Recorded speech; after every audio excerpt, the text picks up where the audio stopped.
소위. 요즘 주변에서 AI 때문에 일자리가 없어질 거라는 이야기 정말 많이 들리잖아요. 그런데 이게 그냥 막연한 불안감을 넘어 구체적인 수치로 나타나기 시작했습니다. 이제는 AI가 먼 미래 기술이 아니라 당장 내 업무에 어떤 영향을 줄까 다들 고민하는 시대죠. 그런데 그게 어느 정도로 심각한 수준인가요? 그냥 몇몇 직업이 위험하던 정도가 아닌가 봅니다. 전 세계에서 가장 큰 기업 중 하나인 아마존의 사례를 보면 그 규모를 체감할 수 있습니다. 아마존이 2022년 말부터 시작해서 지금까지 무려 3만 명에 달하는 사무직, 소위 말하는 화이트 칼라 인력을 줄였습니다. 보통 이런 대규모 감호는 경제가 안 좋아서 그런 거라고 생각하기 쉬운데 다른 이유가 있었나요? 아마존의 CEO 앤디 지씨는 이게 단순한 비용 절감이 아니라고 분명히 밝혔어요. 생성형 AI와 같은 새로운 기술을 도입하면서 조직 전체의 효율성이 급적으로 높아졌다는 겁니다. 그래서 앞으로는 지금보다 더 적은 인력으로도 충분히 회사를 운영할 수 있을 거라고 직접 이야기했죠. 기술 발전 때문에 사람이 하던 일이 줄어들었다는 걸 공식적으로 인정한 거군요. 이건 일시적인 구조조정이 아니라 회사의 장기적인 전략 방향입니다. AI 기술에 더 많은 투자를 하기 위해 기존 인력에 들어가는 비용을 줄이는 거죠. 더 나아가 아마존은 물류 창고 자동화에도 엄청난 투자를 하고 있는데요.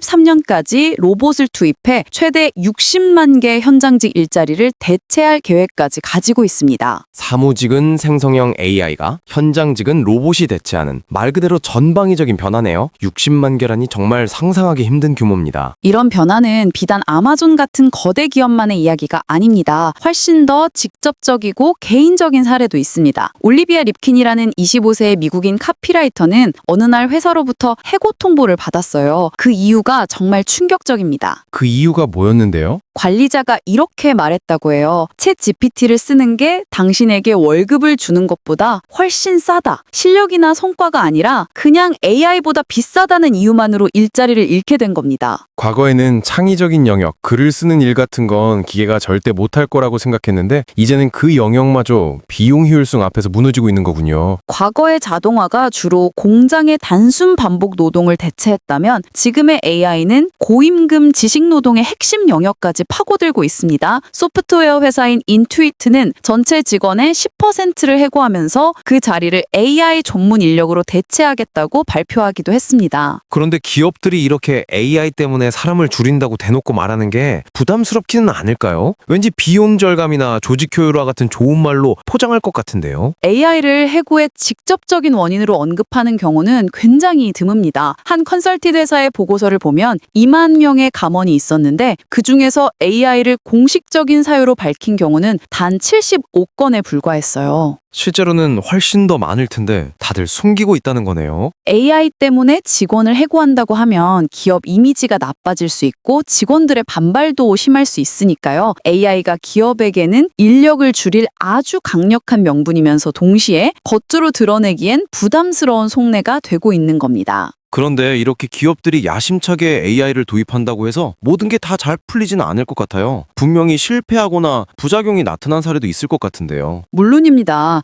AI가 결코 만능 해결책은 아니죠. 가장 유명한 사례가 테슬라입니다. 일론 머스크가 한때 100% 로봇으로만 돌아가는 완전 자동화 공장을 만들겠다고 선언했지만 결과는 처참한 실패였습니다. 왜 실패한 건가요? 로봇이 사람보다 더 정교하고 빠르지 않나요? 로봇은 정해진 규칙대로만 움직일 수 있기 때문입니다. 조립 과정에서 나사가 아주 살짝만 비뚤어져도 로봇은 오류를 일으키며 멈춰버리지만 사람은 그 상황을 보고 유연하게 대처할 수 있죠. 결국 머스크는 로봇들을 상당수 치우고 다시 사람을 고용하면서 인간의 역할을 과소평가했다고 인정해야 했습니다. 인간이 바로 예측 불가능한 문제들을 해결해주는 충격 흡수 장치 역할을 한다는 걸 깨달은 거죠. 재미있는 표현이네요. 다른 분야에서도 비슷한 사례가 있나요? 네, 금융회사인 클라르나는 AI 고객 상담 서비스를 도입해서 1000명의 일자리를 대체할 수 있다고 자랑했지만 얼마 안 가 서비스 품질이 급격히 떨어져 고객 불만이 폭주했습니다. 결국 다시 상담 인력을 고용해야 했죠. 언어학습 앱인 듀오링고의 AI 학습 콘텐츠는 사용자들로부터 영혼이 없다는 혹평을 받기도 했습니다. 영혼이 없다.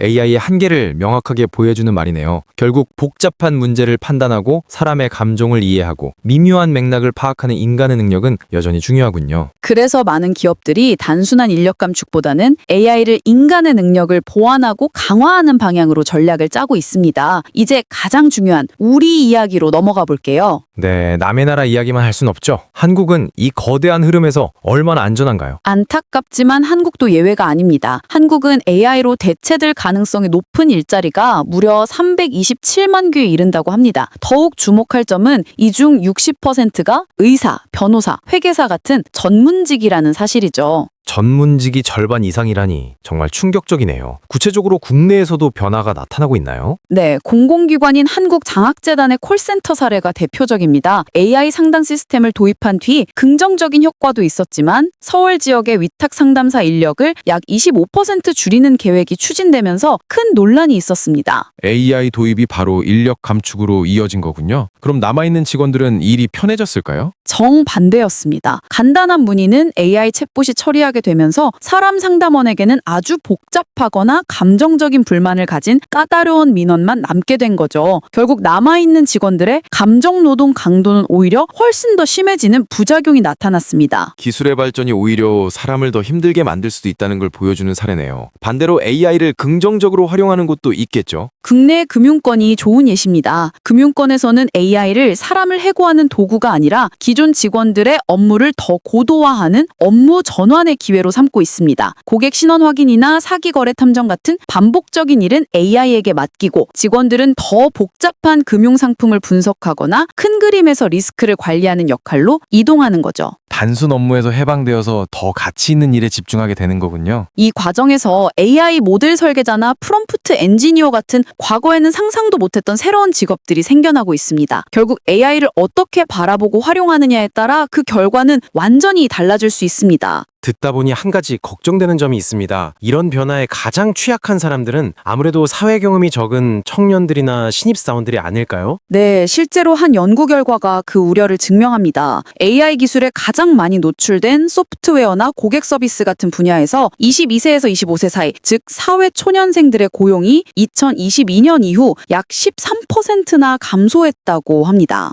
왜 유독 젊은 층이 더 큰 타격을 받는 건가요? AI, 특히 LLM은 인터넷, 책, 논문 같은 방대한 텍스트 데이터를 학습합니다. 이것은 대학을 막 졸업한 신입사원들이 가진 이론적인, 기초적인 지식과 상당 부분 겹칩니다. 반면 경력직들은 조직 내에서의 협업 능력, 복잡한 문제 해결 경험, 고객과의 관계 형성 같은 AI가 쉽게 따라할 수 없는 역량을 갖추고 있죠. 그렇군요. AI가 똑똑한 신입사원 역할을 어느 정도 해낼 수 있게 되면서 진짜 신입사원들이 설 자리가 줄어들고 있다는 거네요. 장기적으로는 심각한 문제가 되겠는데요. 맞습니다. 신입으로 경험을 쌓아야 나중에 경력직으로 성장할 텐데 그 첫 단계가 막혀버리면 인력 양성 전체에 구멍이 뚫리는 셈이죠. 정말 막막하게 느껴지기도 한데요. 어떤 준비가 필요할까요? 정부, 기업, 그리고 개인 차원의 노력이 모두 필요합니다. 먼저 정부는 AI 도입으로 인해 발생하는 실업을 완화하기 위한 사회 안전망을 지금보다 훨씬 더 촘촘하게 만들어야 합니다. 특히 고용 불안을 겪는 청년층을 대상으로 새로운 기술 교육과 재취업 기회를 적극적으로 제공해야 합니다. 기업들은 어떤 역할을 해야 할까요? 기업들은 AI를 인건비 절감 수단으로만 보는 게 아니라 인간의 창의성과 문제 해결 능력을 증폭시키는 협업 파트너로 정의하고 직원들을 AI와 함께 일하도록 재교육해야 합니다. 마지막으로 우리 개개인은 어떤 노력을 해야 할까요? 이제는 AI를 다루는 능력이 과거의 컴퓨터 활용 능력처럼 기본적인 소양이 되고 있습니다. 내 업무에서 반복되는 부분을 AI 도구로 자동화해보고 그렇게 아낀 시간을 더 창의적이고 전력적인 일에 사용하는 훈련이 필요합니다. AI를 경쟁자로만 볼 게 아니라 내 능력을 한 단계 높여주는 강력한 도구로 활용하는 지혜가 필요합니다. 오늘 이야기를 종합해보면 AI로 인한 대규모 일자리 변화는 이미 피할 수 없는 현실이 되었고 특히 전문직과 청년층에게 큰 영향을 주고 있군요. 하지만 동시에 이를 어떻게 받아들이고 준비하느냐에 따라 위기가 아니라 새로운 성장의 기회가 될 수도 있다는 말씀이네요. 네, 핵심은 대규모 실직이라는 공포에 갇히지 말고 대규모 직무 전환이라는 새로운 시대의 규칙을 이해하고 그 속에서 자신의 가치를 어떻게 높일지를 고민하는 데 있습니다. 놓치면 손해겠죠. 지금까지 김앤초이였습니다. 감사합니다.